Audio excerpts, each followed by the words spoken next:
In the early hours of Wednesday morning, with the temperature likely hovering around freezing point, a team of engineers and military experts were gathered North Korea's South Pyongan province.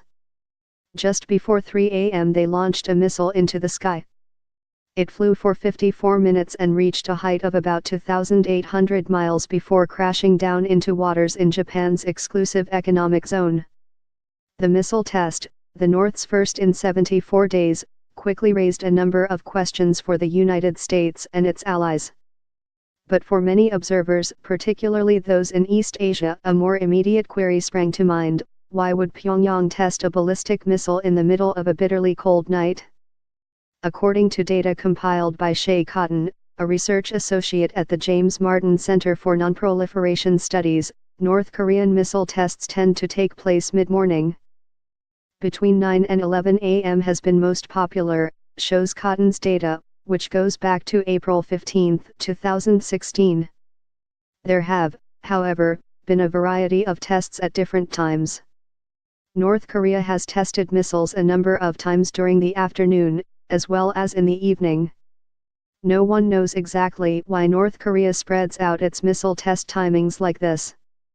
Cotton said that his best guess was that North Korea favored the mid-mornings because, that way, in case something goes wrong, like maybe the truck breaks down or a hose doesn't work or whatever, they have a full day to try and make it right and get it to work.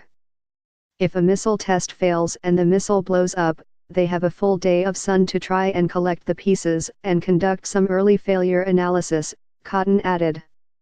Nighttime launches would seem less logical. Working in the dark or the cold is clearly not ideal. But these late tests may serve a broader strategy instead, perhaps showing that North Korea can launch a missile at any time and anywhere with little warning, as they would have to in a real wartime scenario, said Kingston Reef, Director for Disarmament and Threat Reduction Policy at the Arms Control Association. In particular, the timing of the missile test could also have been deliberately designed to surprise North Korea's neighbors and show how unpredictable a Pyongyang attack could be. In terms of this test taking place at night, they might be trying to obscure the final launch prep from overhead surveillance to maximize surprise, said Ian Williams, Associate Director of the CSIS Missile Defense Project. More worryingly still, Reef said that North Korea's last two missile tests appeared to be designed at least in part to goad U.S.